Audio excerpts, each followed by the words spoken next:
My mom told me not to talk to strangers on the internet, but I'm glad I didn't listen. We are the Certified Noonas, your sisters in the love of Asian entertainment. Hi, I'm Amanda. I'm Jessie. I'm Natalia. And I'm Sky.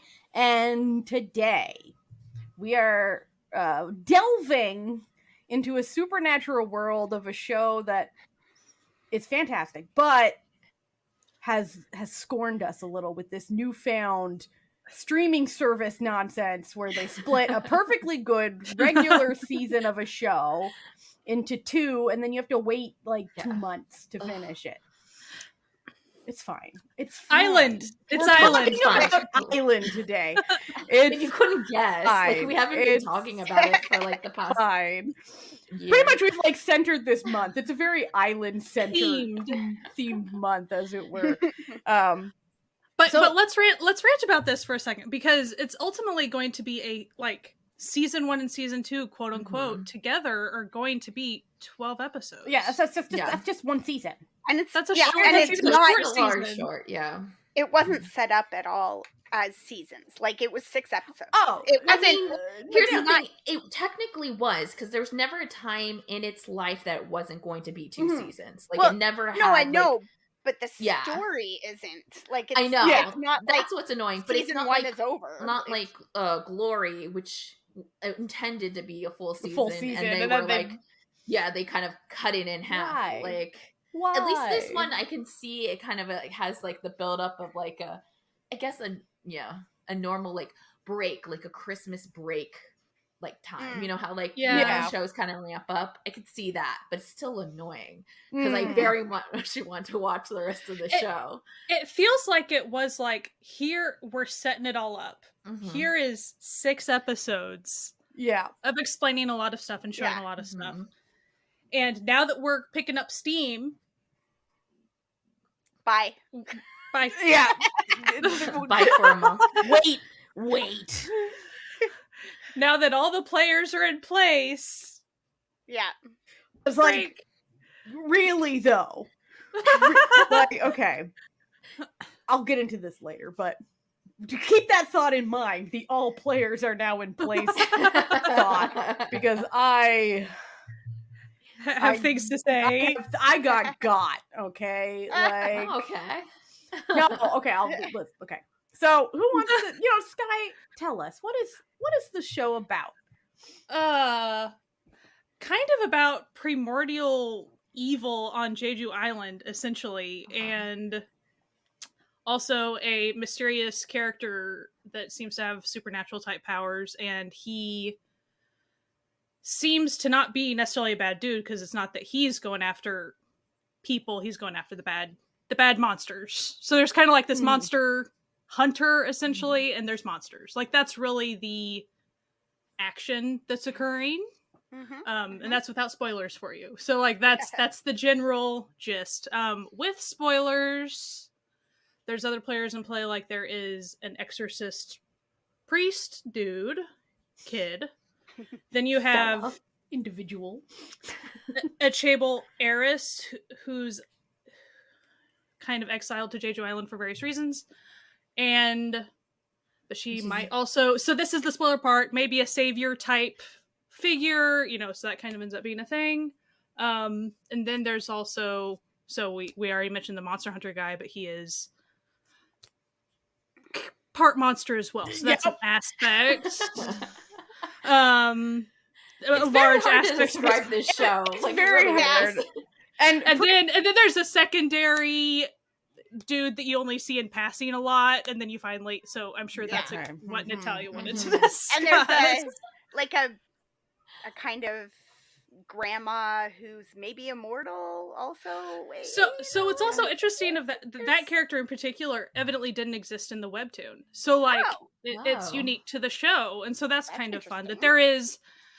I will say this about being, obviously, I'm American, so I don't know the history of Jeju and their mythological, like the things that actually do exist outside of this fictional story that we're telling.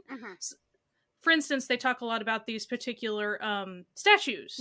And so as far as the mythology connecting with these things, I think these statues are a thing, but like I haven't delved into that.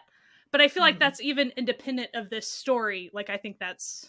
So I feel like there's some mythology seeping in that probably is a Jeju thing that we have no clue, or I have no clue personally. Yeah, like, I feel like I've seen those statues in some form in something else before. Yes, so they look familiar to me. Yes, so. Those statues are called Dol Harubangs, and they're basically like protective statues to like literally to like protect people and to prevent demons from traveling between realities. So that was actually an accurate like take on this mythology. Well, it's also hard because like I want to try to figure it out, but I also don't want to spoil myself on anything. Like I don't even want like speculation. Like so I'm like so I have to wait again until this all ends, you know. Oh, and another side note to all this as well. So I know that if people closely listen to us, you know that we've been discussing the story of Island coming to the tiny screen for quite a while. And it's been quite the thing because it was originally an OCN network drama originally when they did all the casting and stuff like that. And then OCN went kaputty or vanished or was disappeared. They're doing something weird with OCN. Yeah, OCN is on a mental health hiatus or something. So, we don't know. But that was pretty much in the midst of it was occurring like when filming was already done. Yeah, like it was very weird. They were definitely in the obvious like CGI stage of getting this edited and stuff. So, and they hadn't said yet where they were going to put it, and so then it took a long time for them to finally be like, "Oh, worldwide, Amazon Prime Video, blah blah blah." So that took, and then. US Amazon Prime didn't even want to cop to that until they just literally the day that it dropped. They still didn't say if it was dropping. They still didn't want to talk about it. It just fucking appeared on US. Like they can't. Canadian Amazon. So worried. Canadian Amazon, no problems. Canadian Amazon, like they were like, yeah, we getting it in Canada. Don't worry.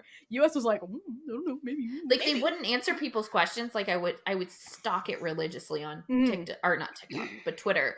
And they wouldn't answer anybody's like questions, and then they were heavily only promoting that they were sending Asian country journalists to all the stuff, and they were only doing all like the fun little like goofy things with that side. And I was like, for sure, this is not showing up. It wasn't showing up on anybody's press release. Like it was just not there. And I was like, oh man, we're not gonna get this, and I'm gonna lose my mind.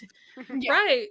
Because it's a big dog. Like it is, to me, this show is a fun show that I think a lot of people would really enjoy. And a lot of people already have Amazon Prime Video over here in the West. Like, you already have it just because you want Amazon Prime shipping. Like a lot of people that don't even use it that much just already happen to have it. So it's a great opportunity for someone they maybe know that maybe isn't into Asian shows yet, but they sure like supernatural shows and superhero crap. Look, this is fun. You're in it to win it now. And also, I've noticed they've added a bunch of Asian stuff on Amazon Prime in Canada anyway. And I was making like a attempt because they used to way back when have like Drama Fever stuff. Yeah, and then that went away, and then we got like rip. But like I mean, like within the past couple of years, they've actually been like actually putting new stuff on too, not just like adding stuff to their catalog, because they've always had like a little bit of stuff, you know, like always had like a Boys Over Flowers or something like that. But like they put on Anna, I know was one of them, and there was like one other show that came out like last season that was exclusively to them. So they're definitely trying, but like if you don't tell anybody they're there, I don't know what you're doing. You know, it's akin to when Wandering Earth was on Netflix and Netflix didn't want to like tell anybody about it.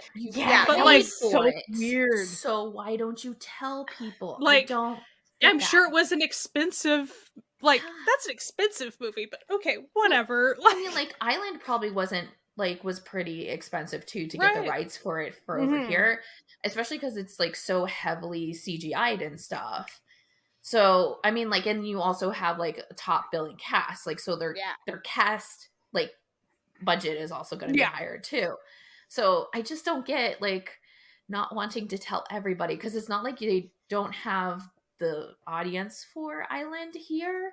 Like Mhm. now in 2023, people want to watch Asian dramas. Yeah, and like, also like even people who like don't watch a lot of Asian dramas, it's like it's a fun enough and accessible enough story that if this was your first Asian drama, you'd be fine. You know, you don't even need to know where Jeju is. No, to, you like, don't. know You what's like going really on. don't. You're just like, oh, fun, like because it's fun. It's a fun show. But I don't understand. I don't understand. Like, I'll never get that. I'll never get the not wanting to get. I don't understand ever. Not especially in this day and age. You can basically advertise for free. Like you can just tweet about it. Like it's not you tweet hard, about it once, right? and people's gonna put it on your retweet Instagram. it. Like this doesn't cost you anything. Yeah, you already own the stills. Like just if they had just posted it on their US Prime Video, Yeah. if they had just posted it on their Instagram once, you know, everyone would have shuffled it over to Twitter for all the Twitter people to know. Like the people that were waiting, like us, would you have already have a street team who will help you out like easily, and they don't have to like physically be in the room with you. So I'm kind of like, have you seen the K-drama stands? Because let me tell you, between the main cast of this drama, that's a lot of people that have been waiting to know. and it's and like, when I say stands, in case you're unaware, there are some people that the only thing they do on Twitter is literally discuss their favorite actor or actress, which is lovely. That's totally fine. So I'm just saying, yeah, you have a built-in street team. Like, there are people waiting to know. Especially with something like Island that stars John Woo.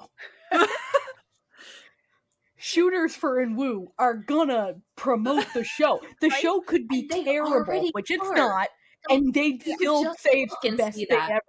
Like, it's free promotion. I don't understand. I don't get is that literally right now, if you use the hashtag Island, it only comes up with Woo stuff. Like, that's what it is. It's like Island. It's Island. That's it. It's not even Island K-drama, Island Amazon Prime. It is literally just Island, and it's already that powerful. Imagine over something like that. Imagine just being a local, right? Whereas, and you search Island, just looking for different islands or something. Whatever. And all it is this beautiful Korean man is all you encounter. I personally would be intrigued. I'd be like, what's this about? Like, here's what's funny about just like, for instance, the Google algorithm, on the other hand, you have to understand, my old child is Chanu, but Google hasn't figured that out yet still, I guess. So whenever I type in Island, just Island on Google, they're trying to sell me Love Island crap. I don't watch Love Island. You're like, listen, I'm not here for this Love Island bullshit. Okay? Get out of here. At least Google knows when I say Astro, I'm not meaning the baseball team. Yeah. They usually get that right. When I used to search Astro, now they know what I mean. But they would used to bring up astrology. That's what I would get. And I was it's like, it's possible that I just type in Astro K-pop anymore just because I'm so just like Dreamcatcher K-pop. Like I don't even play with at this point, Google's gotten wise to me. It's like anytime I type in something that might be related to K-pop, it's like you meant the K-pop. You meant right? this. But I'm I did. Speaking of like Kim Nam-gil, he has a lot of fans. He has been a big deal for a very long time. To where, again, built-in street team, like since forever. The man had a fan meeting last year. He has season's greeting stuff. He even has like a female alter ego that he performs as at his fan. You know, he has a lot of fans. He's doing it. He's doing it. Okay.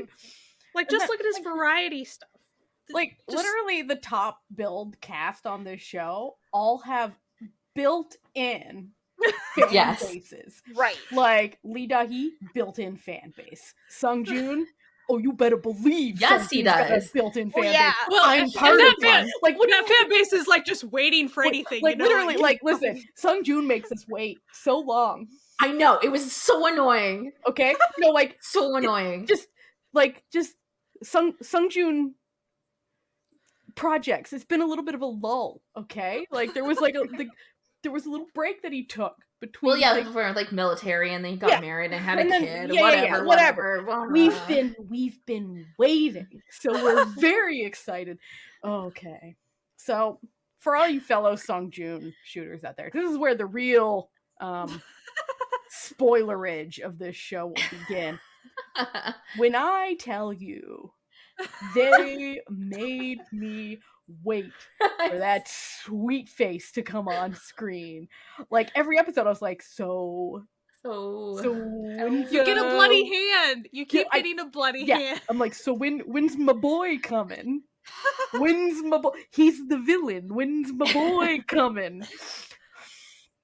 They like really. What episode was it that they finally showed the face? Do you remember? The last scene of episode 4. Yeah, I think for like that's when it like solidifies. For like and then I had to wait a week, and I was like, oh, I have been. See, I got lucky, and that like I got like busy, and so I had like put it off, and I was like, okay, I'll just like binge the rest of the 4 episodes together, because I knew I was just gonna watch them all together in one sitting, which I did. Like, so I got like lucky, but it was still, I was like, come on, where is he? I really want to see him. Where is he? And then he finally comes, and his character is so good. So cool. His character is so fucking cool. And then but just when they showed him for literally like a split second, and then the episode ended, and I was just like, you know, like that the surprised Pikachu face meme, like, excuse me, and then immediately morphed into the Arthur hand clench meme, like, you can't do this to me. Whereas, like, if you're waiting for Unu to show up, second you're scene, good. thank you. That's it. Yeah, he's listen, and he's everywhere. Okay, I did not look up too much before watching this show. So when Choi Tae-joon showed up, I was just like, well, excuse me? They did not announce that until right before the last 2 episodes came up. No, and it was just like, I was like, a surprise guest performance by another one of my harem? Can this be happening to me? What a world! What a delight! Like, well, also, what was funny is the announcement I saw was like that he was going to be playing Unu's character's brother, and I was like, oh, so he'll like be some cute something. Yeah. Poor guy. Yeah, literally, they brought this guy on as like just sadness porn at this point. It's the epitome of like questioning your faith. And I'm just like, oh, it really does make me wonder for just not having it. Just like as soon as I saw him, I was like, oh no. I was like, oh shit! It's like my excitement then morphed into trepidation, because I was like, oh, you were brought back into reality, and you're like, wait a minute. I was like, oh, Choi Tae-joon, I fucking love that guy. This like, is a show where everybody's gonna die. And then I was like, oh no, this isn't gonna be good. And at first it's like, oh, you know, they were separated. It's like, okay, that's really sad. And it's like, oh no, but it's sadder. Let's show you how sad it is. It's like, no. Like, you thought it was gonna be sad? Wait up. You know, I'm gonna be honest. I'm very pleasantly surprised at the way that the screen. Natalia's cat is also possessed. My cat is losing its mind tonight. So if you hear a cat losing its mind, no, you didn't. Yes, you did. No, so I was extremely pleasantly surprised at how the screenwriters managed to like put so much emotion and storytelling in such a small period of time.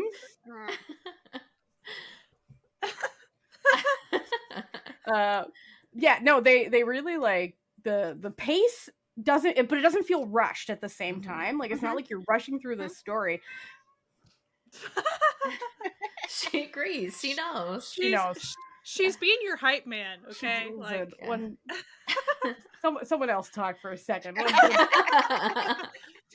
The pace is pretty good as far as like, I will say yeah. the episodes fly by. Like they do. Just so fast, and they're like about an hour, maybe right under an hour. Yeah, when like you count in, 50, like credits and stuff 55, and stuff.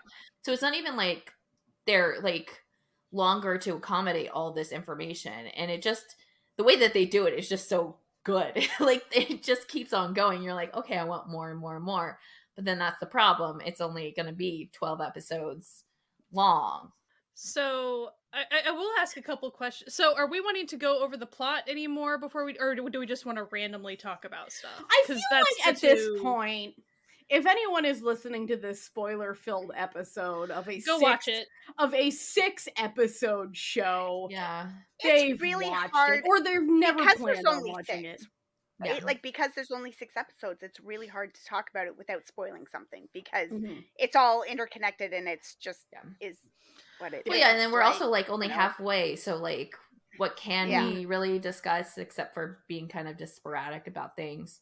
I mean, we'll definitely talk about it, the show, in like some form as a full thing, so there will be that. So I think just like we can try to go bit by bit as far as the arc. So there wasn't really monster of the week, but there was kind of reveals that were small arcs. So like there was kind of the first bullying, abusive college boyfriend, forest spirit arc, essentially. Yeah. So that was kind of the first team getting together and fighting something arc. So prior to that, it was pretty much landing on the island, figuring out, hey, monsters, and Van is a thing. Van, Pan, whatever you want to call him. Yeah. Lita, he being just absolutely, her character, Miho, just being confused, rightfully.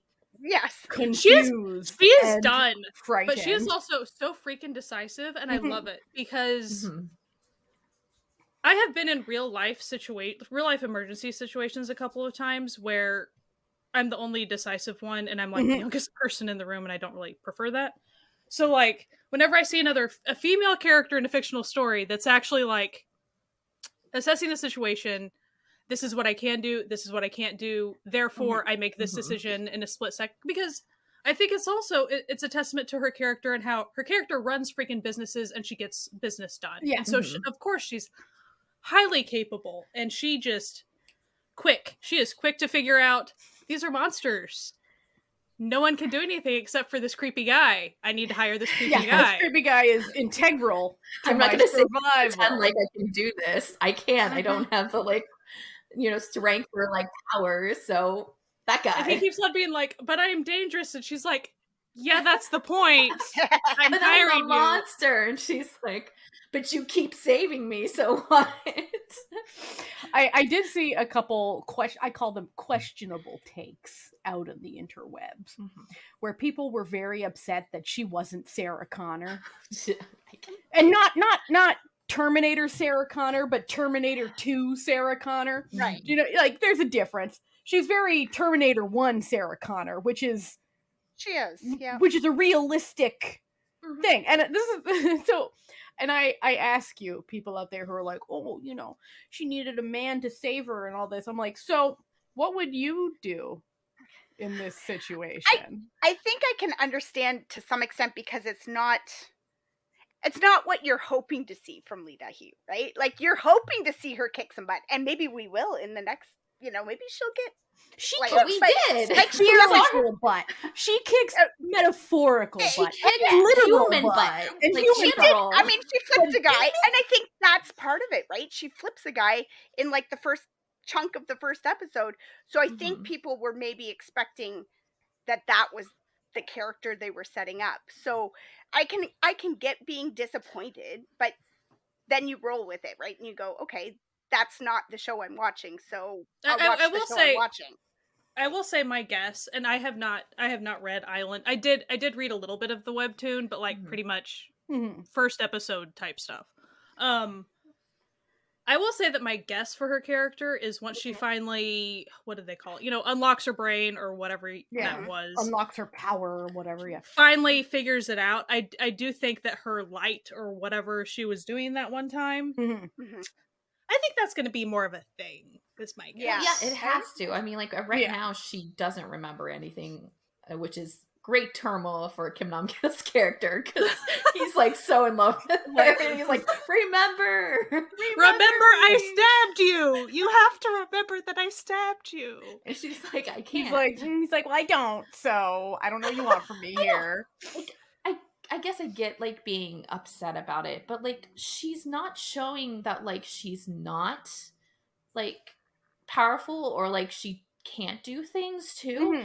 And like I don't understand the constant need of like someone having to prove that they're powerful by like physically being physical doing stuff something. because there's different ways to be powerful. There's and like in every respect too. So I think that like kind of like in turn like it like brings up that thing where like you're like, okay, like the quiet person can't be a strong character because they're quiet or introverted, but they can in different ways. So I don't know, it gets into a gray area with that where like if you're really kind focusing on that, you kind of like what is the definition of a strong female character and what is the variety thereof, and we've tried to talk about this before on the podcast, but it gets into tricky situations, and especially with this where I don't think they're purposely like making her like a damsel in distress, like because it's like very clear that like when it's like something she can handle, she handles it.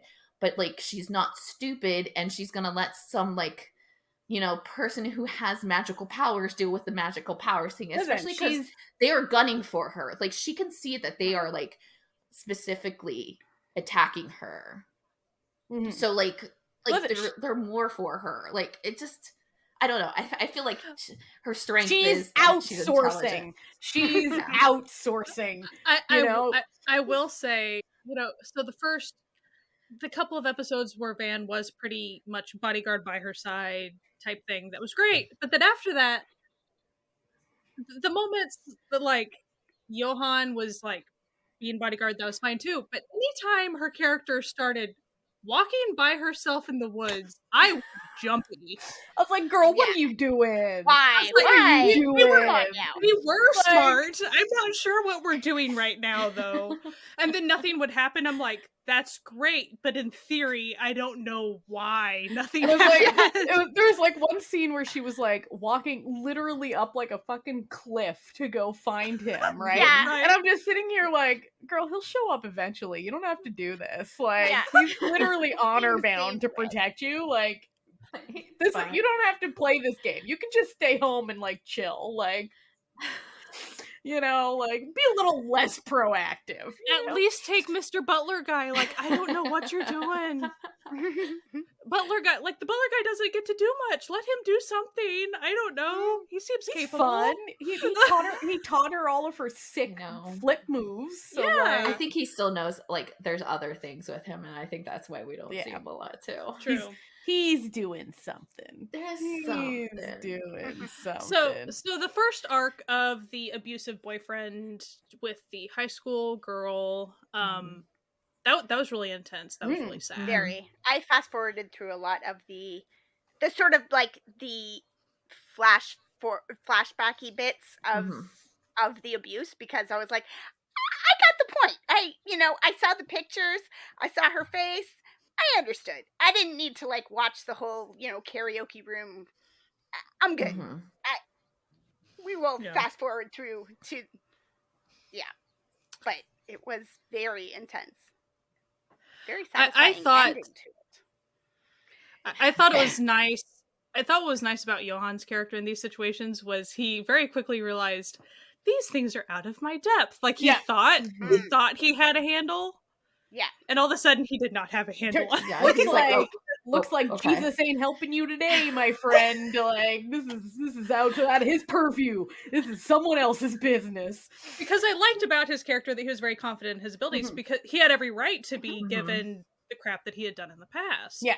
And so of course he would walk into a situation like someone's possessed. I got this. No big deal. Well, he is like one. We've seen that he's proven to be one at the top. exorcist. And so, like he's actually got that kind of background. So it's completely legitimate, and I like that about his character, that he's confident in his abilities, because he should be.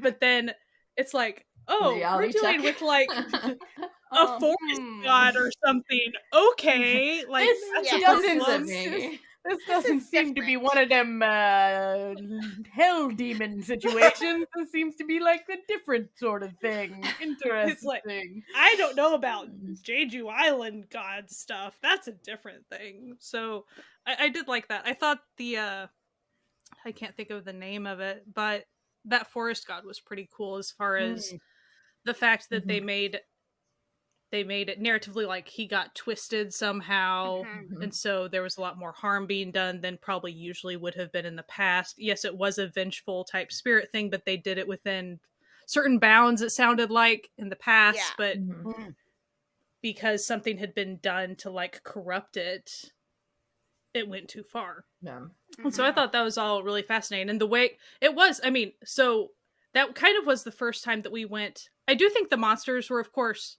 horror, but I do feel like we went squarely into horror with this tree melding with the little girl situation. So and I thought that fight was great. Loved it. The fight was good, and the ultimate ending of that plotline was so satisfying. Just so satisfying. I was like, oh. And you know what, I found like the sort of the ending of it, like it really, I like when like actions really tell you a lot about a character, because you're presented with the character of Van, who's like, I don't really like care about humans, like I don't like them, like listen, I'm just like a traumatized half demon. I'm like, I'm an immortal sad boy. I'm emo, like, and you know, I don't actually give a shit that this Dear diary, mood apathetic. And I don't really care that this guy, that nothing's gonna happen to this guy, like. And then, but he's like, no, but he actually really fucking does care. Like, he cares a lot about people that he meets. He's just like too cool to, but then he's just like, no, I'm gonna take care of this, like, behind the scenes situation. No, listen, I'm never gonna admit, and I won't ever admit that I did it, because then I'd have to admit that like my emo facade is just a facade, and I actually do care, but he won't be a problem anymore. You know, like I will say, whenever I was watching those episodes and bookending it, so Van's emo sad boy immortal character, such a little emo. Book ended with Jong-uk from Alchemy of Souls sad boy character. It's been a good sad boy season. Sky's in her sad boy. Sky's in her pathetic beat down sad boy emo hours. I get it. I totally get it. And then every time there's like a really good interaction with the lead gals of these separate shows, and then you know there'll be moments it's like those leads will be like, okay, sad boy rights. Like it just happens sometimes. They're like, okay, fine, you can be sad boy about it. Sky can fix them. Sky can do it. She knows. She can fix them. I'm not sure Van We're could be kidding. fixed. I don't think any of them could be fixed. It's fine. It's fine. That's the charm of it. Yeah.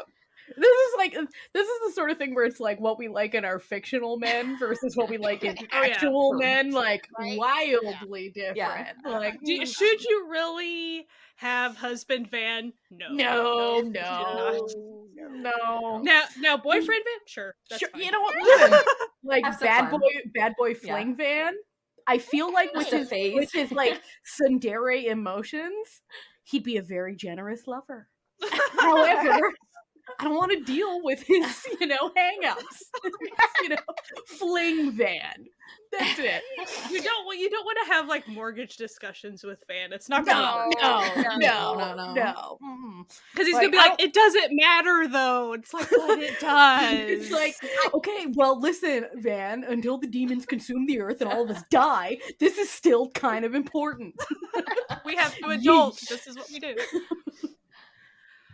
So what was the next arc after that? So there was that one, and then was it pretty much then the like It's the brother's arc. Yeah. The best friend. First there's a little bit of the best friend. So like, that's right. There's the heartbreaking best friend. So one.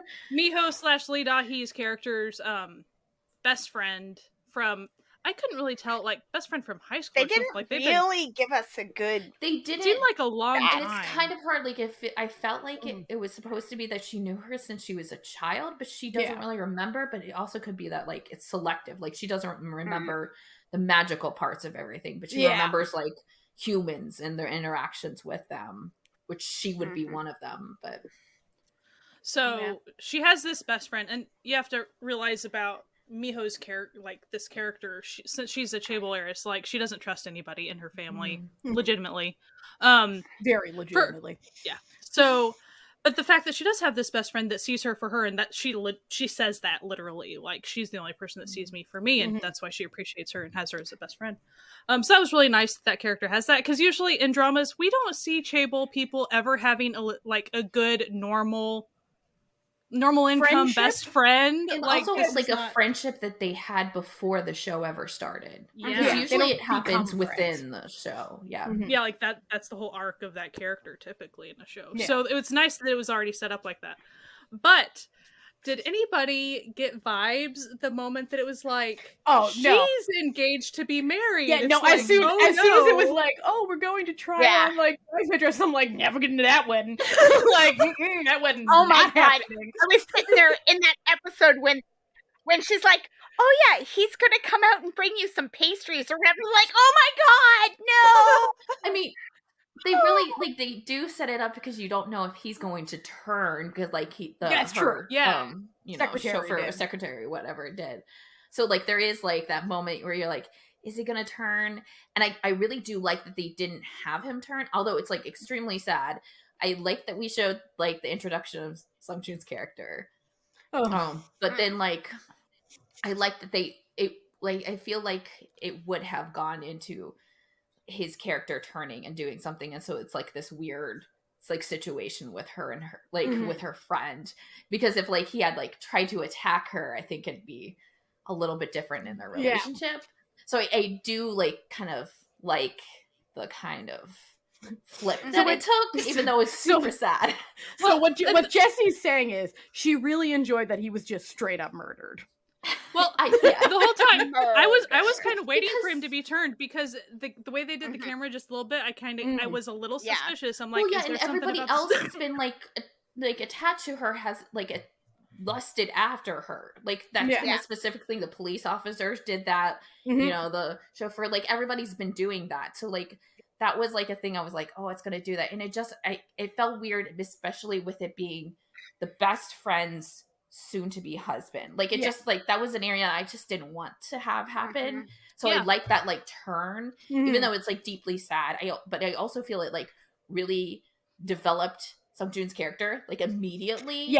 Like, it needed to happen, and so, like, it's sad, but it just played off really well. Gungtang needed to murder someone. Okay? And there was a lot of main characters that need to stick around for the second half. So, you know, this guy was basically a red shirt. You know, as soon as you saw him, I was like, okay. Well, especially when we built up, he's this sweet guy that he pretty much had a life set up and soul, but, you know, like, left it behind for his fiance and all this stuff. I'm like, he is not long for this world. It's like, I just love Cersei, like, because, like, they just introduce him in that episode, and I was like, you ain't making it to the end of this episode. Like, I've seen enough of these. I knew the, like, best friend would be fine. Like, I was like, she's shown up a couple times. She's good for right now. She's got a name. She's got a plot. Like, and she spent all that time hand making those dresses. Like, you have to get some more mileage out of that character, right? Well, and when they had sort of the, like, almost double date kind of, like, not really, but, like, that sort of buddies hanging out evening, you were like, this is not that kind of drama. They're not giving us a found this is a goodbye moment here. This is not what it You're like, this is a setup. We're being set up right now. I do wish, though, that we had gotten more of that type of stuff. Like, I wish they built up that friendship more, so that we had, like, so we had a better sense of exactly how they know each other and some of that, like, just Man, if this was a more 16 of their episoder, we friendship, would have been able to, but exactly, yeah. But they're I think, being like, a little well, I mean, stingy like, on that episode count. all three main characters have like massive, even like if you count Sung Jin's character, all four have massive backgrounds, and there's just like no time for that.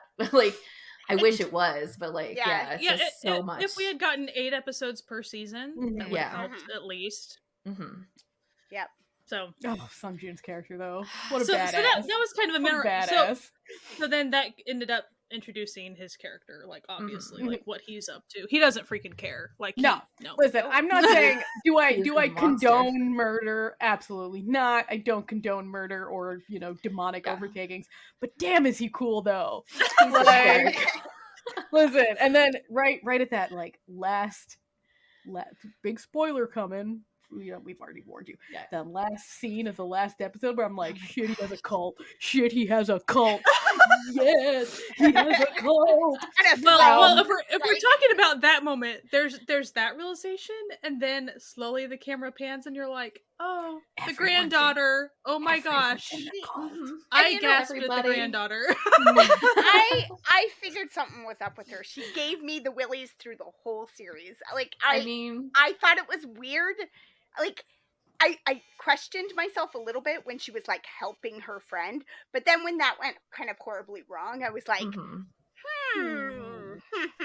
she seems weird and a little creepy to me. So when it panned over to her, I was like, oh, okay. I got something, especially like, I know that they were trying to play it off as like her being like a teenager, but like when she was like being mad that Vaughn's was like eating food with them, like, and she was like, you need to pay us, and like it just felt like a little bit like different, and I was like, too much going like on. Like your grandmother's a nice lady. I don't feel like that your grandmother would never make him pay for shit. So the only flag that I got about that character was it was obvious that she was concerned for her friend, but immediately promoting the like local forest god was quite the choice. Like I mean, that's like, what cults do. It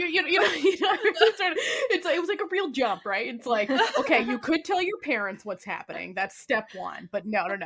You could tell the cops what's happening, or like a teacher or something. Like, and in her defense, she did try to tell a teacher, sort of, but the girl didn't want to. It was like, well, okay, since you don't want to tell your mom, since you don't want to tell a trusted adult, I guess we have to immediately go to elder gods. I mean, like, there's really no other steps that we can take here. Like I feel like these two girls could have cooked up like a Goodbye Earl scenario before they could have like gotten to like elder gods in the woods, But listen, it might be different there. Like, it's a little deserved murder amongst friends. On time, maybe things are different now. So that was the only like. I didn't necessarily think there was anything wrong with her character even then, though, because teenagers, I don't know. They're kind of wild. Yeah. Like, teenagers are wild. Yeah. I guess they're even wilder when they're in a cult. Yeah. When they're in a cult that actually like the supernatural shit is actually real. It's not just like they're giving you drugs or something. Like, it's legit cult. It's not that he's pretending to be like a powerful supernatural all living being. He truly is that thing. I love it. So we'll touch back on kind of. Oh, sorry, go for it. Oh, I was just gonna say I'm a little disappointed in the sense that they're making him so cool, and I'm like, but I'm supposed to be cheering for Kim Nam-gil's character, right? Are we? You're supposed to. Yes, you're supposed to like the sad boy vibes. Listen. Like, he's great. He's great. His heart's in the right place and everything. You know what? Some days I love a bad boy, and some days I need Sung Jin. That's just I have variety, and I love that about this show. A bad boy's a bad boy for like it's an enduring trope for a reason, And he's unhinged, and he's bad, but he doesn't care. He's a bad boy. I will say, like, what is Van spending his time doing? building rock towers, what is Sung Joon's character doing? Running a fucking cult and murdering people. He Like, is kind of more proactive. busy. I will say He's active in the community. He can't even do his networking, job all the he's making time. friends.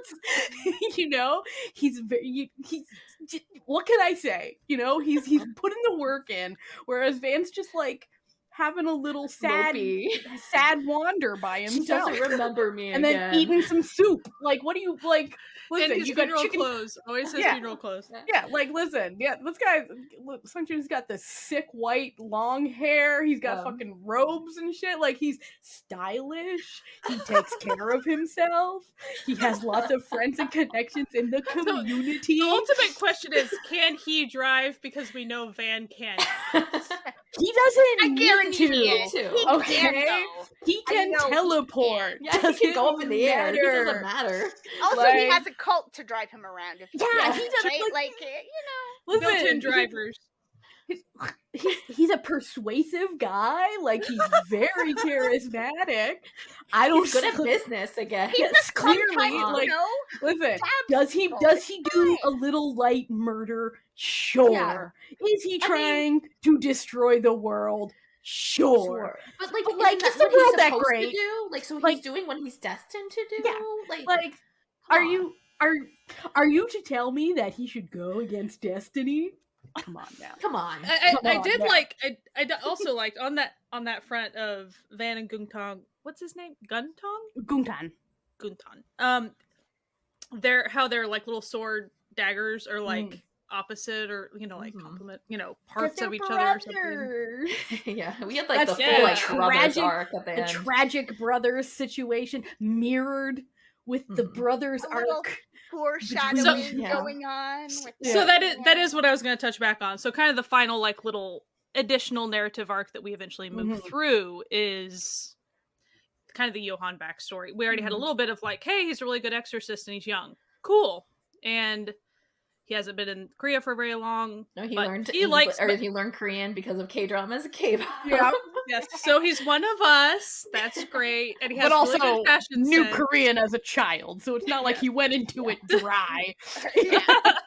True. So then I totally lost my train of thought with that. So but then as far as we get the backstory of he has a long lost brother that he's trying to find, and they were orphans. That's sad. But they got adopted and they were in the US. Oh my gosh. There was like this whole organ harvesting moment. It was a false adoption. I was prepared for something bad when the white guy that's in everything showed up. I was like, Oh, you! But he was great. Never- He was great. He's in always this. great, yeah. Like, But You're it's like, oh, always no. like, and there are times in dramas that he is just like a businessman Just a and random. that he doesn't do Yeah. anything nefarious, and then yeah, you're like, he's just in the background. you're like, you know? oh, you it's were- just you you didn't like ruin something awesome, like that's great. But in this instance, it was like, oh no, we know this guy. Yeah. It's like, wait, I recognize that ginger Wait a minute. anywhere. It was kind Absolutely not. of funny for me. Not funny, haha, but like before I watched the first 2 episodes, I got a warning from Sky. There's sort of some child endangerment in the flashback stuff, like, you know, and like that stuff. I was like, okay, yeah, like.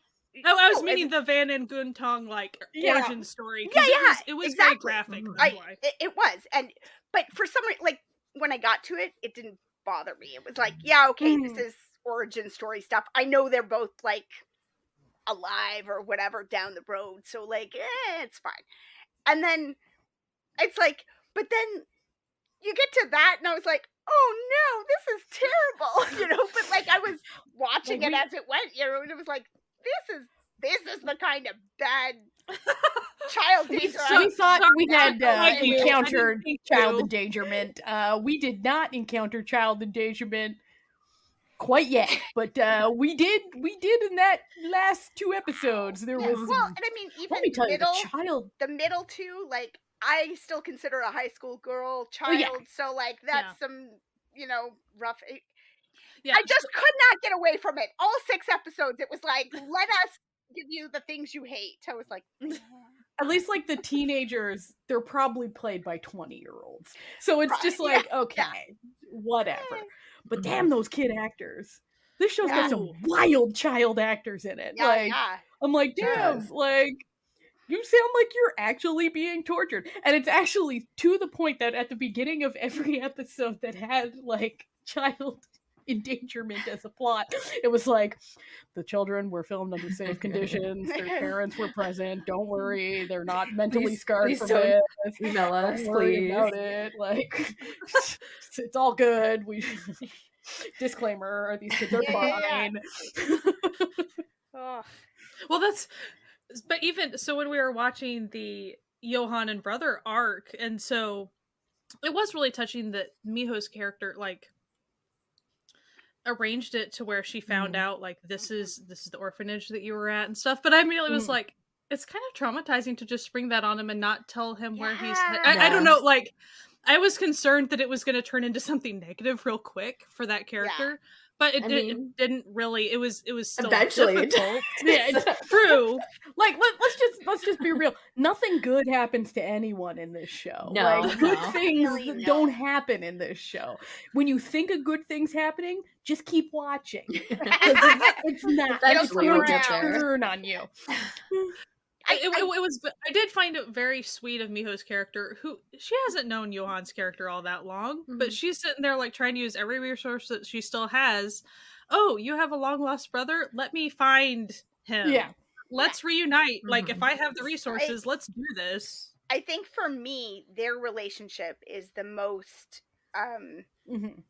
it's just the best one. It's the most exciting and interesting one for me. I like their dynamic together. I like that initial, meeting is funny, where she thinks he's like attacking her and he's like, no. And then when they're like sitting there and like eating together and she's like, oh no, bring out the good wine. We're having, like they're immediate best friends. Like they just become immediately, he's like her little brother now, and she has just immediately adopted him into her family. And I love that. And she's just sort of like right off the bat, like, okay, no, you're part of the family now. And I will like kill people for you. It's fine. And you'll kill people for me and we're good. Like it's, It was also cute when they were at the school for a little bit together and he was like, oh, maybe I should like go dress up as like a student so I'd be a little less. And she's like, no, that's a bad idea for you. Let's not do that. When they're walking into the school and all the girls are just like always girls in and the she's like, oh my God, you are going to get molested if I leave you alone. Like He's like, listen, as a priest, you're not supposed to lead these children into temptation. So put on that frock, sir. Completely oblivious to all of it. He's like waving. He's like, wait, I'm good looking? What is... Oh, they want to be all nice here. What's going on? Everyone's just so friendly. This school. Great school. Weird. Ugh. And their relationship's cute. But so then we eventually find the brother. Well, we see the brother up to some other stuff, and you don't know it's the brother doing things. I will say it's the brother, though. You're like, it took me a little bit to figure out, like, oh, he's the quote unquote fox spirit or whatever. Guess that's I was like, as soon as they introduced him, I was like, tragic. I'm like the most tragic thing. I mean, like, also, I kind of like thought that they might do something where like he doesn't get to the brother in time and the brother's murdered, so it's like he never actually gets to be reunited with his brother. I thought, but then they were like, that would be tragic. But you know what? We need more tragic. But I really thought we were maybe going to see that though, because of the way they kind of introduced the way his employers were treating the brother, and it was just really this abusive thing, and that, more abuse, awful. And they were obviously drunk, so I was like, "This is not going to go well." Like, and so it didn't go well. Then, just in it truly did not. Yes, but then even because I hadn't necessarily put together that the fox spirit, quote unquote, was the brother, I was like, "Great! Now the fox spirit thing is going to go kill the brother." Like, I figured the brother really might be dead by the time he comes around. So, but no, he wasn't.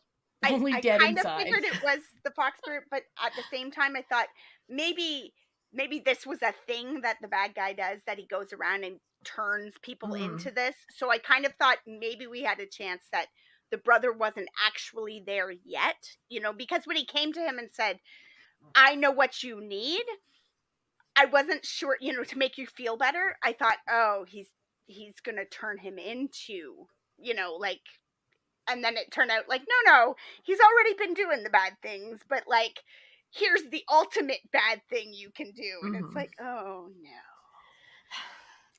And then it was so heartbreaking, Johann having to perform an exorcism on his brother and failing miserably and just putting him in pain. Yeah. Yeah. And then, so everyone kind of did a couple dumb things, I guess. So like Miho's dumb stuff was walking in the woods by herself, which totally tripped me out. Constantly being alone. Which, I mean, she's not shouldering all the responsibility for it. I don't know what everyone else needed to pay more attention to that.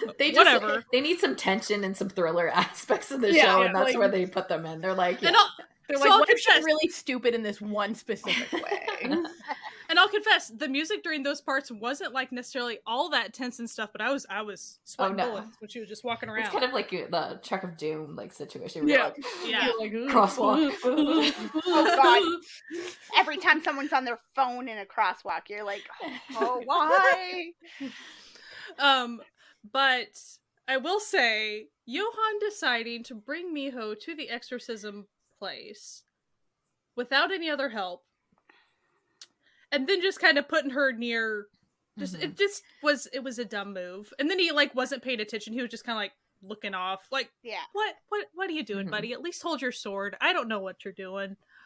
So everyone did emotional moment. He wasn't thinking. Yeah, he was. It was definitely like emotional driven. And I think that was like the big thing about it too. It was like supposed to see the like break in his, you know, perfection relationship, because he was unflappable before this. Yeah, and he was already grieving. Like he has begun the grief process essentially. Like even though he's still in the middle of dealing with it, he's facing a lot of stuff. And then I liked the scene also where he went and he pleaded with Van, like because they had a really tense relationship at that point. And so where he was have tried to do a slight light murder on Van. Just a slight light murder. I don't think light murder on him.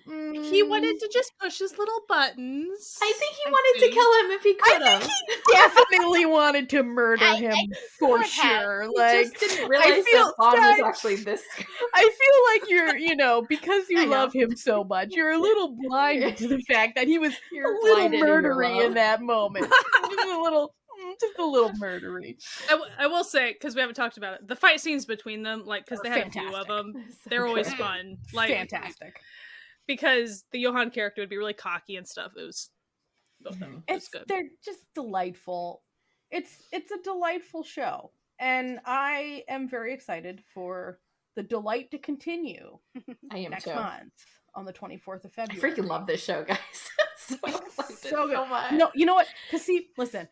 We've been talking about the show for nigh on a year at this point.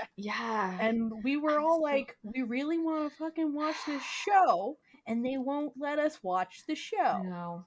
And then in the back of my mind, I'm like, what if it's not good? Well, like in the back of my mind, I was like, what if it sucks? Like, what are we gonna do? We've been like excited for like a year. It would have been so heartbreaking. So, and it would have been tragic. I will tragic actually as the say, show is. You know how on Twitter there's an account that sometimes talks about like KNet's reaction to things like Panchor or whatever it's called. So I guess for the first 2 episodes, the reaction was there supposedly was a reaction. I'm not saying it was the reaction of every single K-netizen or whatever, but there was a reaction that it wasn't living up to what they thought it was going to be versus the webtoon stuff. And I'm like, just give me some time. Versus the webtoon, I don't like. Obviously, like always written works go well. Again, because you can have a year, like you have a year to build it up in your brain. It's going to be hard for it to live up to that. But also, like in every way.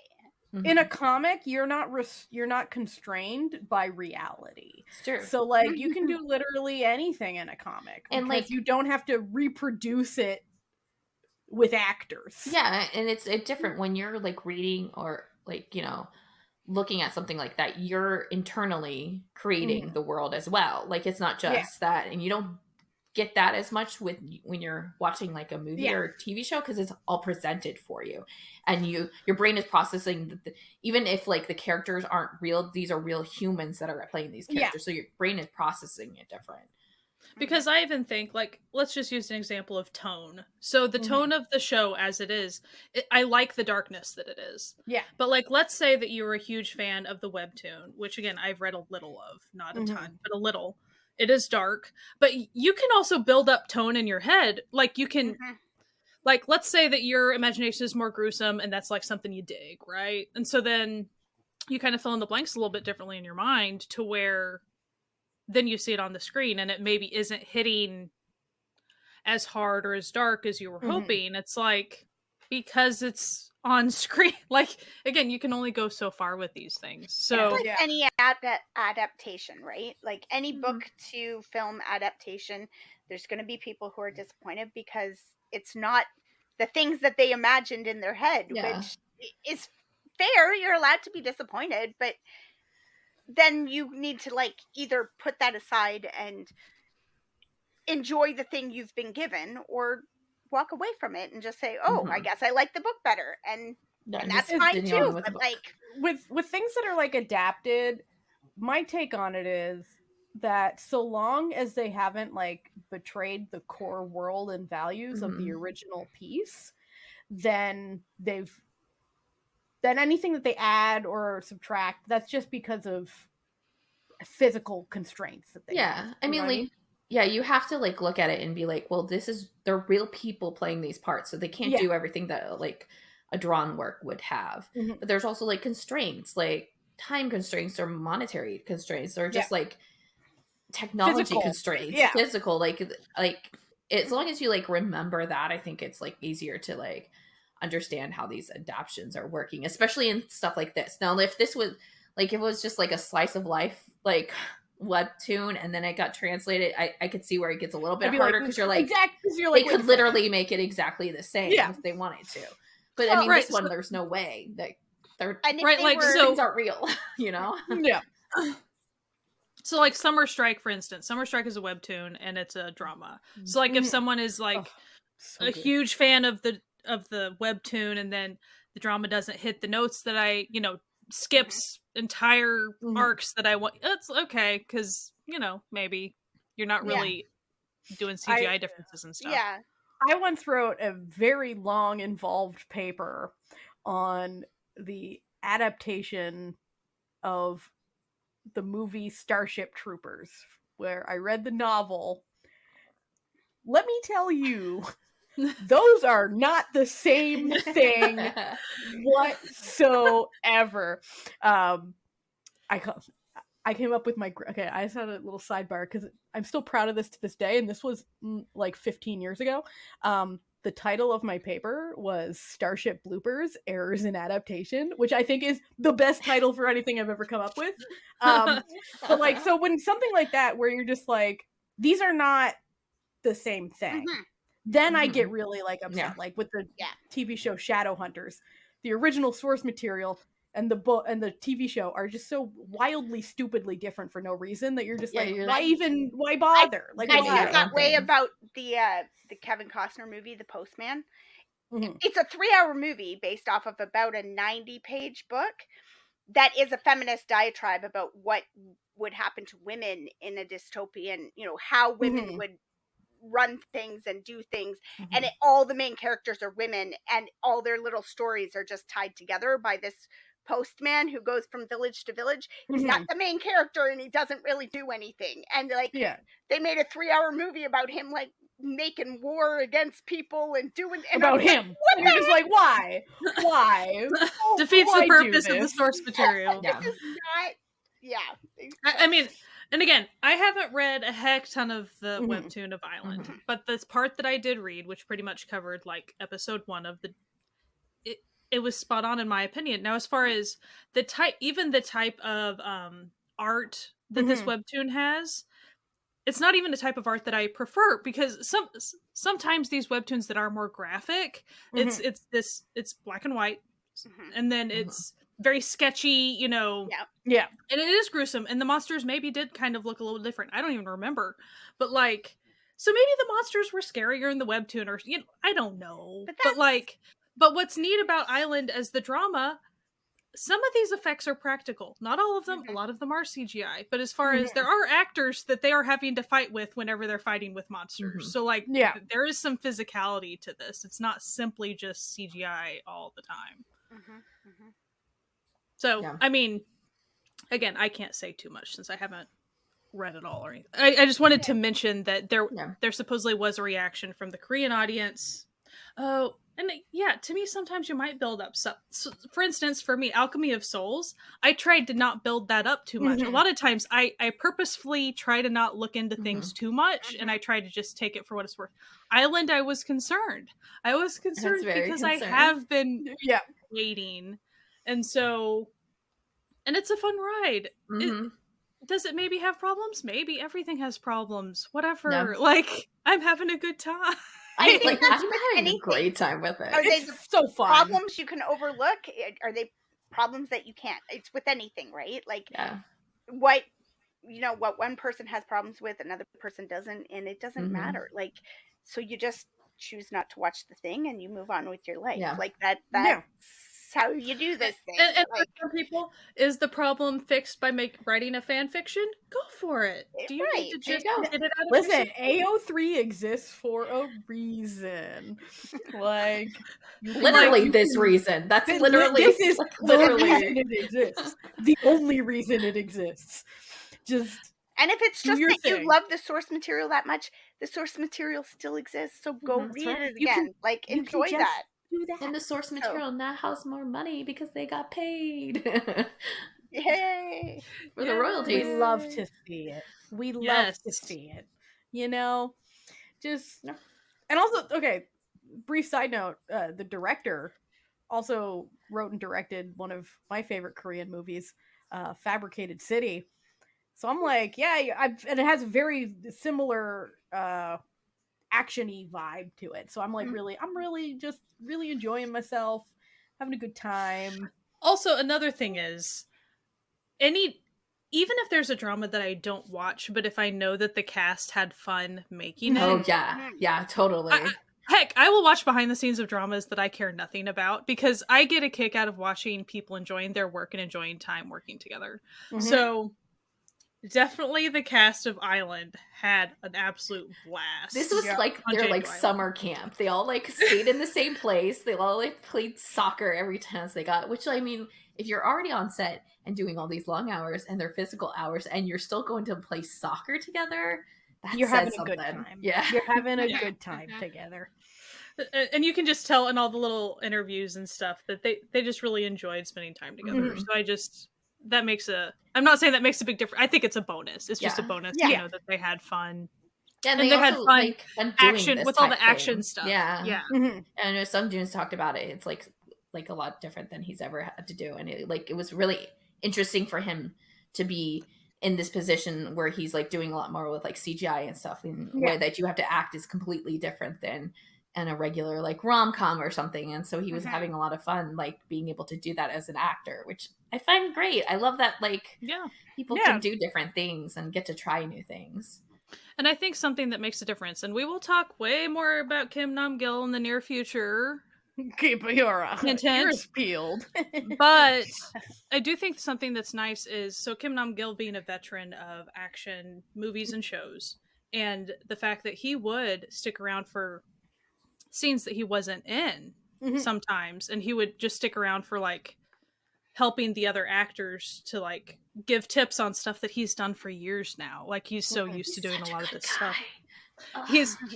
He is so sweet. Yeah. So sweet, to where I watched a little interview with his emergency declaration cast today, and someone was like, he has the best personality, period. he's just like a puppy dog. Like, people call him that. I'm not making that part up. Like, his personality, like, he just follows people around and helps them, and he just gets like, some people call him immature just because he's chatty and very, very helpful and stuff. But we can imagine, since he is the senior actor on this set of Island, that vibe helps a lot whenever the person that's been around for a very long time is actively helping you and being really nice about it. And for instance, I know that in an interview, Unu said, like, he was getting really, like, tense about a certain scene, and Kim Dong-gil's there. He's like, just chill out, like, just breathe, you're gonna be fine. And he would do that with Lee Da-hee. Like, he'd be around and be like, you just need to relax. And so he was just always encouraging. Like, that's you love to hear that, and it just shows a genuine desire, not just for the show to come off well, but just to help somebody else all the time. That's nice. And we'll talk more about him later. Don't worry, just keep tuned. It might come up sooner than you think, you know. Hint. Not next week, but maybe soon, you know, in the near future. So, to like kind of touch on, do we have any other predictions or anything for quote unquote season 2, the second half of the show? Oh, we're definitely get more of the cult and Give me that cult. Yeah. I feel like it's Sungjin's time to shine in season 2. Like, they built him up, and now he gets to be just maniacally evil, and I'm like here for it. Because, as I said, he's active in the community. I don't know. Like, I feel like we're gonna need to have Team Guntan and Team Van, like, shirts. Yes, just I kind of feel like there's gonna be something with, like, the family that's still back in, like, Seoul, like the aunt that took over her position and stuff. Oh yeah, because we really, like, besides the first episode, we haven't, like, talked about it except for, like, a brief mention, like, here and there. It's, like, always in the background, and I'm like, yeah, I, like, feel like there's just, like, something going to, like, happen, like, with her family, and really dive into, like, why she is who she is and her connection to these demons. I think that's gonna be a thing. I mean, I think there's definitely going to be some sort of granddaughter standoff moment thing. What I would really like to see would be if Granny was like, yeah, I know, I've known, I'm not stupid, but, like, I was hoping really you'd find your way, you know. Like, the standoff was, like, all the Jeju Island, the divers. Oh, that would be pretty with her, like, come together and yeah, like, so if cool. they brought all those divers in some way, and then like that they're more than just grannies who dive, like, would be cool.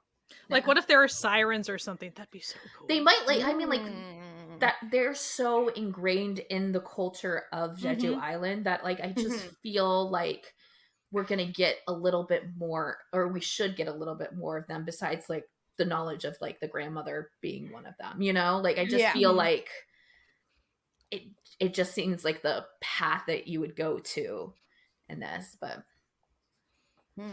do you think that we're gonna see Van smile when she starts to remember him? Yes. No. I think we'll smile at the end when she kills him and sets him free, and he'll be like, thank you. That would track. You know, she turns around and then he kind of does a little smile, like a little, you know, that, like, smile, not smile, but you and know, then bursts into, like, ash or something, you know. Oh, and you had mentioned before, Jesse, as far as the butler guy, like, he'll probably do something. Yeah, there's something. Especially because she keeps on, she's like, oh, we have so much family. Like, so many family members are coming. And I'm like, yeah. I mean, he obviously is, like, tied to the priest or whatever, but, like, you know, there's just something up. Especially because, like, as soon as he saw Van, he was like, damn it. But what did you expect? Bring her back onto the island? I don't. Side note, I really like her house. Like, oh my god. So okay, yes. fucking built into a cliff. Come on, I want it. Like when it was just like, oh yeah, your bedroom just like is a fucking window right out on the side of. I'm like, perfect. It's like an intense hobbit hole. I'm into this. Like, yeah, her house is incredible. Yeah, there'll be a lot of tragedy. There's gonna be a lot of death. For sure. I think more battles. I think we're gonna see a lot more battles. I suspect so. Yeah. I do wonder, like, because we kind of got those little side arcs that we talked about, like, in the first half. I wonder if they're going to keep introducing those, or if they're just going to unfurl the rest of the story. You know, like, are we going to still get kind of small side stuff? Or are we going to, track back to her family, or just kind of go back with their backstories and stuff? No. Or pull in random people again. Because I wasn't really expecting, random, like, high school girl having abusive issues. Like, I wasn't expecting to be a part of it because it's so short. Like, I wasn't expecting that to be in there. And for them to give that much time to it, you know what I mean? Like, it was 2 episodes. Yeah. And then it was 2 episodes. And it's sort of like, it's a lot for something that's sort of background to advance the main story, as it were. So it just is kind of like, oh, okay, that's not what I was expecting. Like, I'm okay with that, because I'm a big fan of, like, murder of the week, monster of the week, kind of thing. So, like, I was like, okay, cool. But, like, it was just sort of like, wow, we're spending a lot of time on that compared to the overarching story, right? When there's only 12 episodes or 6 episodes, or however you want to look at it, right? Like, right. It's like, do we have any other predictions or wishes or anything? Anything you want to see other than more of Sung-joon? Because I definitely am hearing that. Listen. It's not my fault. It was a long military. I really it's not feel my like fault that they made him the hottest dude who's ever, like, villained. But it's okay, like, him. Can he not? Like he's. There's no way to make him not hot. No, just when those promo pictures came out, and I was like, long platinum blonde hair. You're too kind to me. You're too kind. Well, thank you. Oh, I'll just take this, put it in my pocket, and enjoy my day. Okay. I really feel this, Team Edward type of Team Van thing. No. It's more like the Vampire Diaries, Damien and Damien and Stefan. Yeah. Why do I know that? I didn't watch the Vampire Diaries. I read the books, but I didn't watch the series, so I don't know if it's the same. Know it through, like, memes and TikTok. And now that you've said out loud, that's all, like, your algorithms are going to give you. Oh, now it's like it's sense. Now it's like TikTok is going to be like, you know what? Oh. She loves the Vampire Diaries. Not only did she watch the Vampire Diaries, she was a Vampire Diaries super fan. I was sitting here like, but why? And guess what, everyone listening? Now you're Vampire Diaries super fan. Enjoy your social media, friends. But yeah, it's a blast. I know. It's been fun. My husband's watching it as well, and he's really been enjoying it. Yeah, I mean, I love it. I, like, had so much fun with it. Like, so much fun. It's, I said this on Twitter, but it is what I wanted Jiri-san to be. So, like, I'm so glad that, like, this is, the, like, I mean, like, things that are happening is not what Jiri-san was supposed to be, but, like, what this accomplished is what I thought Jiri-san was going to be. And well, I'm so glad. What was funny about the Jiri-san thing, and I won't get into this for very long, don't worry, in case anyone has heard me talk about Jiri-san before. They would, within the show, Jiri-san, they would build it up to where it was supernatural enough that we felt like we were going to get there with maybe, like, the fox spirit type thought or something like that. Like, give us something. It's like, no, it's just, like, and honestly, then I can't say anything else because of spoilers, but, like, that first scene of oh my gosh, Island, because I kept on wanting to say Jiri-san, and I was like, no, the first scene of Island, like, with the couple, the wedding photo thing, could have been in Jiri-san easily. Oh yeah, could have been, but it wasn't. That wasn't what happened. No, it was not. I also like how Island is squarely dark. There are moments of levity, like Johan's character is kind of the lighter touch character, but a lot of it is like comedy. Yeah.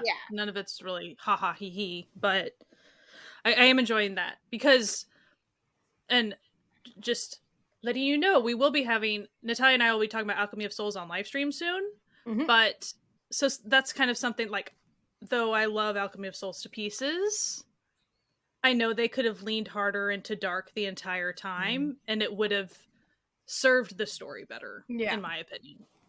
And I'm glad that Island is staying in the lane, and I enjoy that. Thank you very much.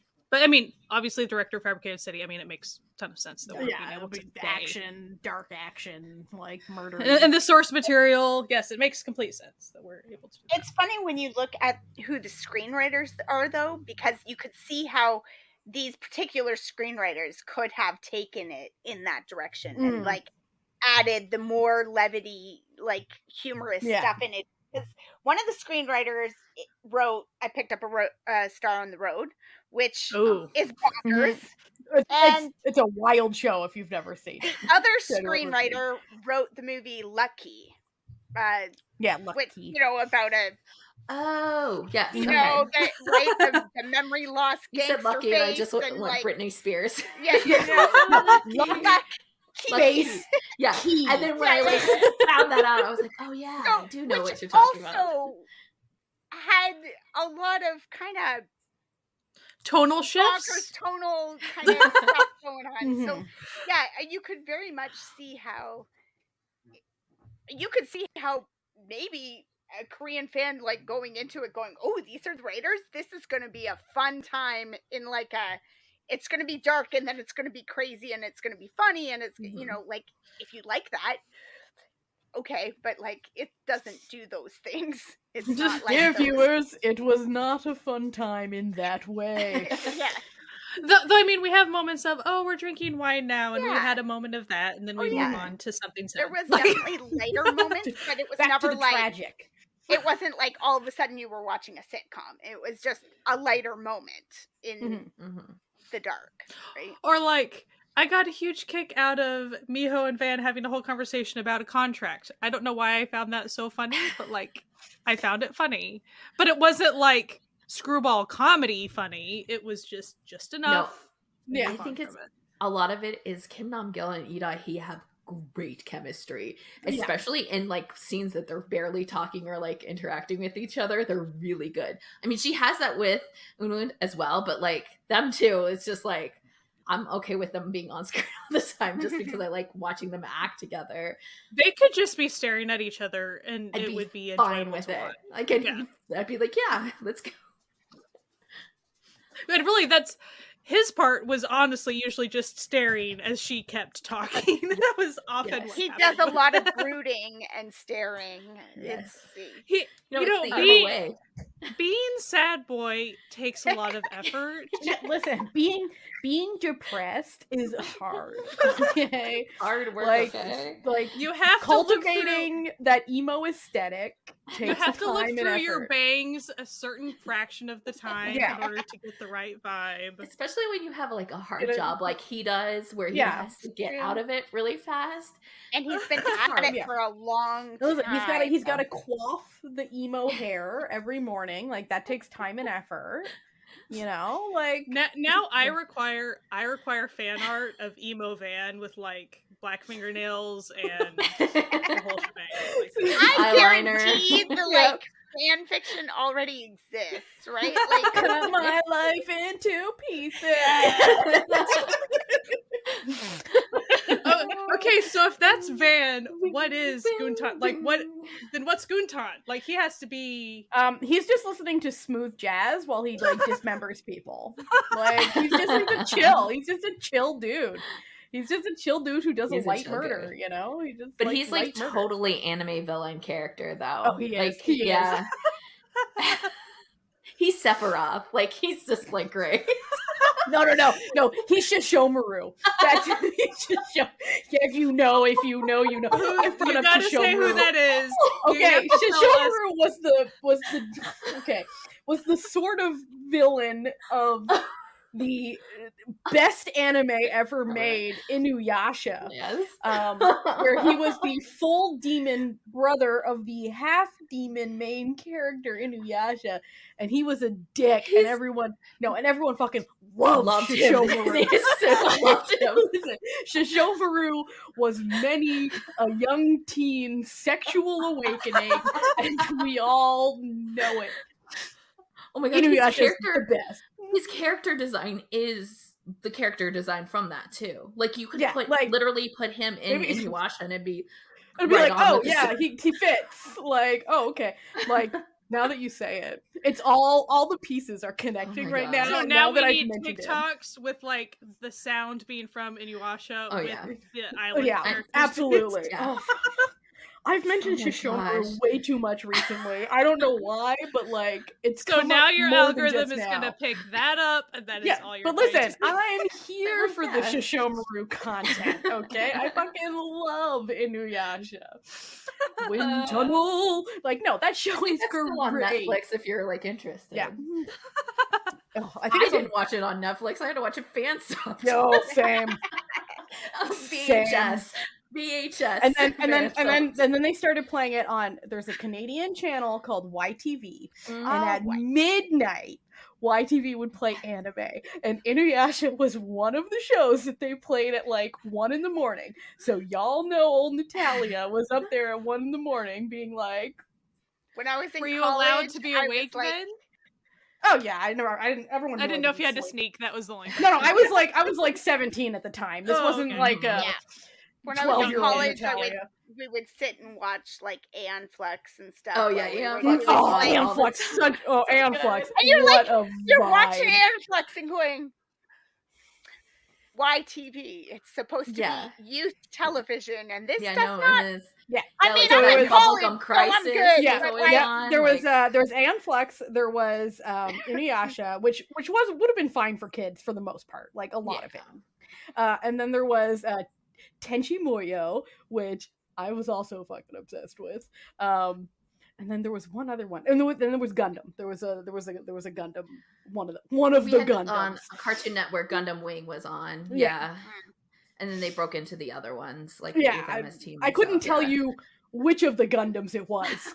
There are many a Gundam. There are like thousands of them. Like it's many a Gundam. Many of Gundams. Yeah. Oh, the only anime that came across that I saw was Sailor Moon. Yeah, classic. And Dragon Ball Z, which I was really confused. See, YTV played Sailor Moon in the afternoon for the post-school crowd. Yeah.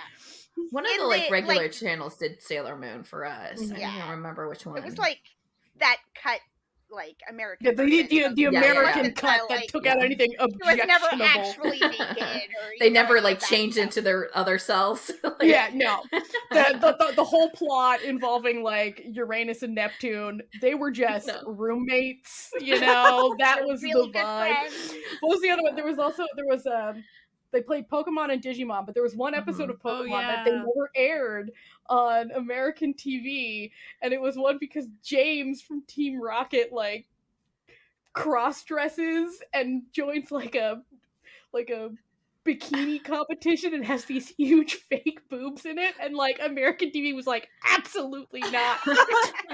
Absolutely not. Oh, I love anime. Oh fuck. So Island, if you like action anime, you will enjoy Island. So very true. It is true. It is true. So we're very excited for season 2. Which Shelly and I does a Inuyasha subunit. Just Inuyasha watch along. That would be incredible. Oh my gosh. Sorry. Island. Very excited for season 2 coming on February 24th. We will be doing a live stream to like once Island is complete.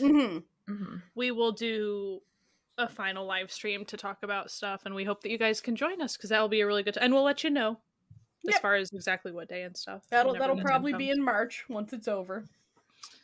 So be looking forward to that because we want to talk about it more. There will be more to talk about, I'm sure. There will be more to talk about. Definitely.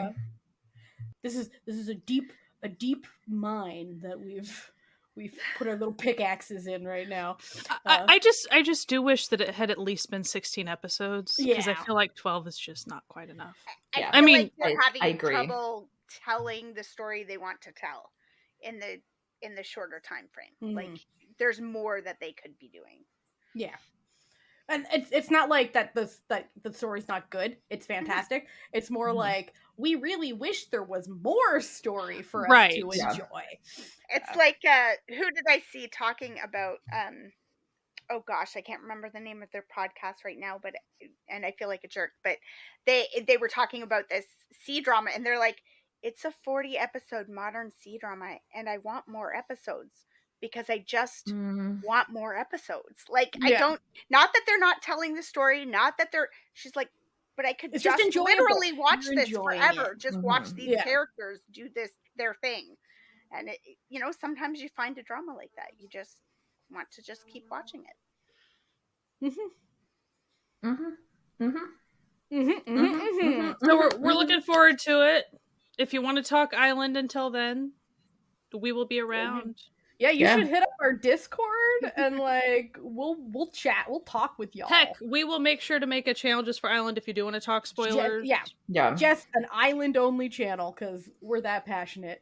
Anyway, thank you for listening to this episode of Certified Noonas. You can listen to us wherever podcasts can be found, but we are also on YouTube, and you should go like and subscribe to our channel because we do live streams every week. And if you're listening to this the day that it drops, we have a live stream on Wednesday about Alchemy of Souls that Sky and I are doing that you should come join because it's going to be super fun. Anyway, you can also go to our website, certifiednoonas.com, if you want links and time codes to everything that we're talking about.